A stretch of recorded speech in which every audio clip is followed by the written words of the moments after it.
Olá pessoal, tudo bem? Estamos aqui para dar um toque aí, um último toque nesse momento final, um pouquinho antes de vocês adentrarem próximos à prova. E eu vou aqui abordar uns pontinhos básicos a respeito das possibilidades daquilo que a prova pode pedir para vocês. Vamos falar rapidamente sobre o fim da Guerra Fria, né? Vamos lembrar que a Guerra Fria era determinante em qual tipo de situação. Estávamos falando de uma ordem mundial que era conhecida como ordem bipolar. Bipolar por quê? Porque quando termina a Segunda Guerra Mundial, e com o fim da Segunda Guerra Mundial, o que entra em crise ali é um mundo em que os britânicos, os ingleses, dominavam o cenário mundial, vem, a partir da Segunda Guerra, do final da Segunda Guerra Mundial, as duas potências vencedoras.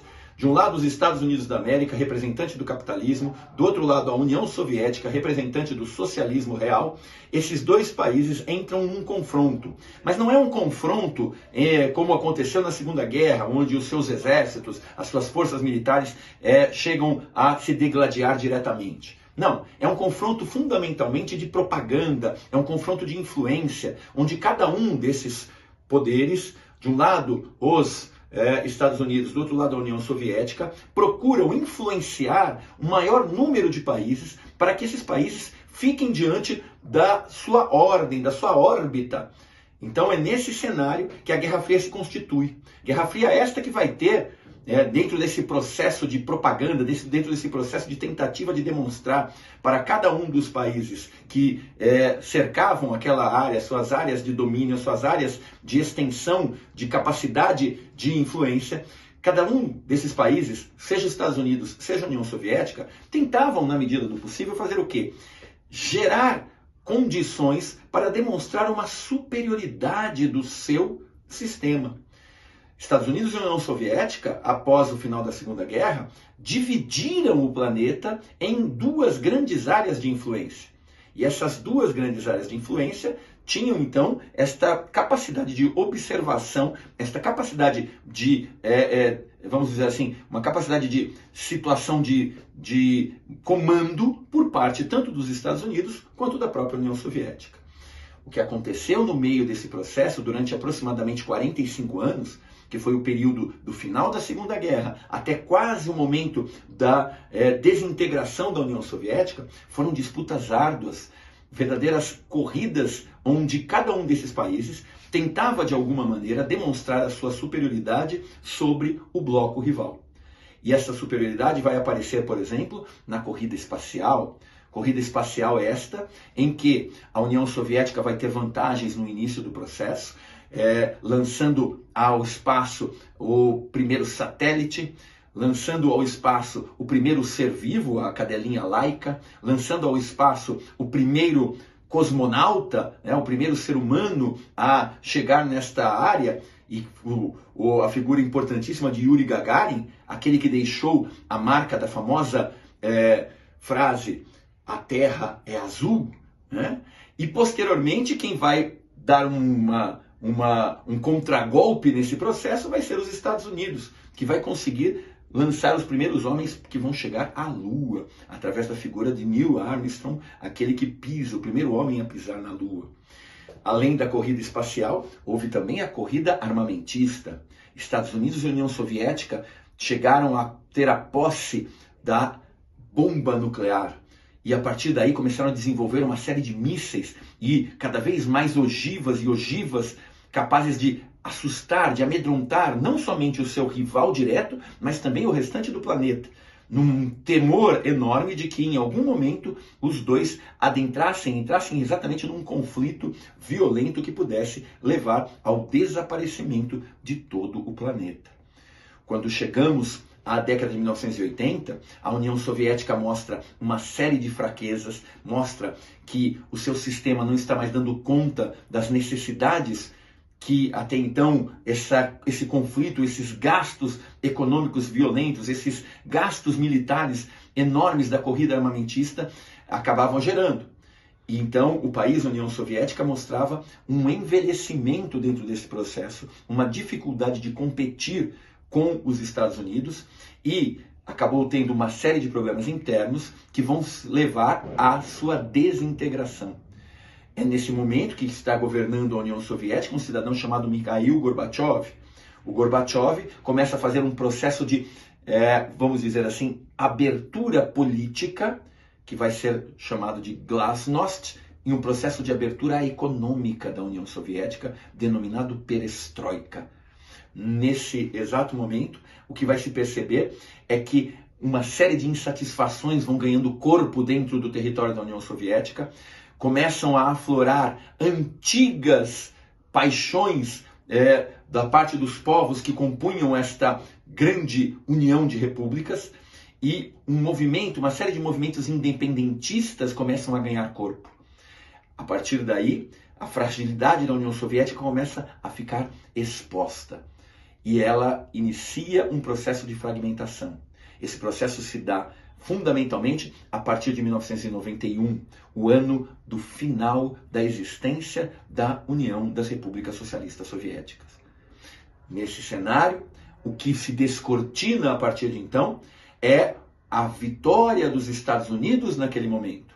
Esta vitória dos Estados Unidos, ela tem uma simbologia muito importante.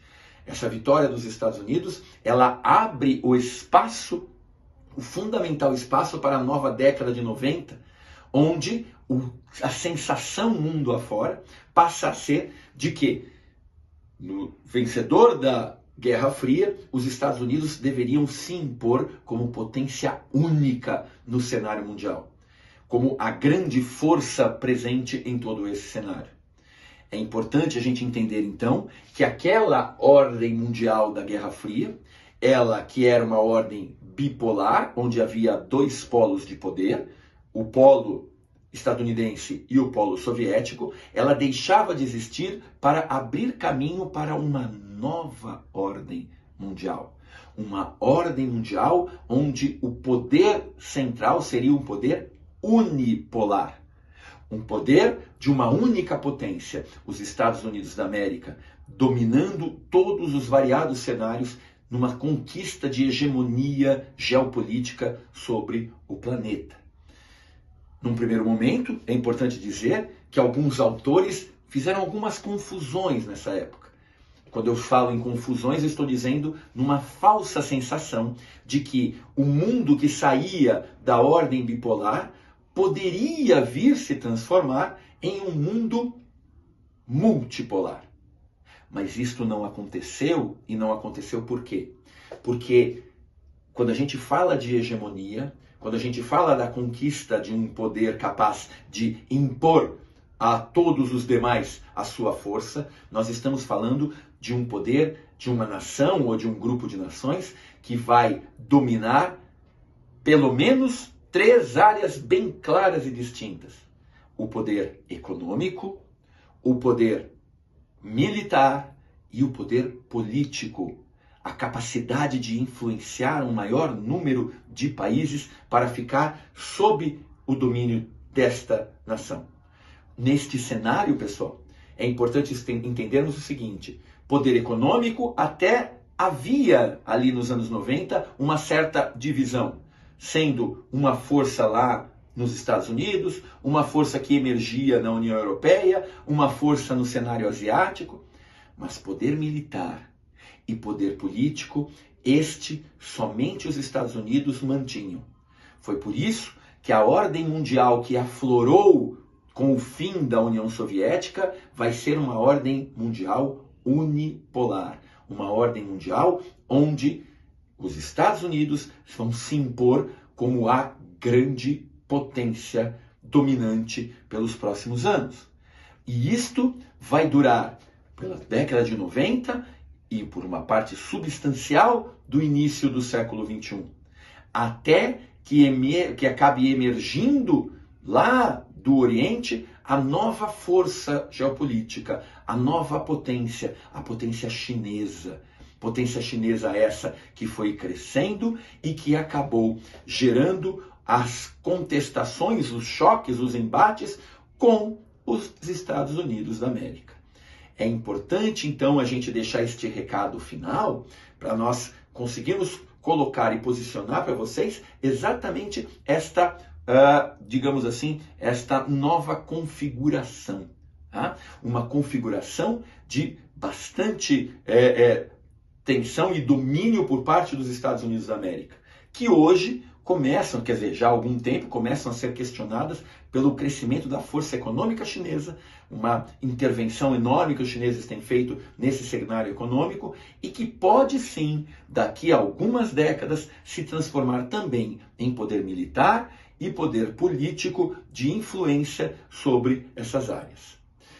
Pessoal, esse era o meu recado final para vocês e eu gostaria também de desejar a todos muito empenho. Eu gostaria que vocês estivessem realmente, certo, acima de tudo, com muita crença no seu potencial. É fundamental em uma prova a tranquilidade e a segurança de acreditar que vocês desenvolveram o melhor trabalho possível. Não desconfiem do seu potencial jamais.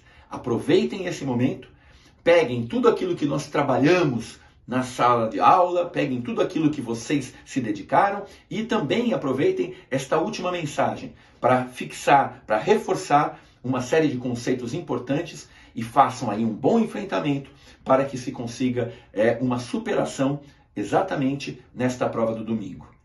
A todos vocês um forte abraço, muita segurança, estaremos por aqui torcendo para o sucesso de vocês. Muito obrigado, tá? Essa é a nossa mensagem. Um abraço. Tchau, tchau.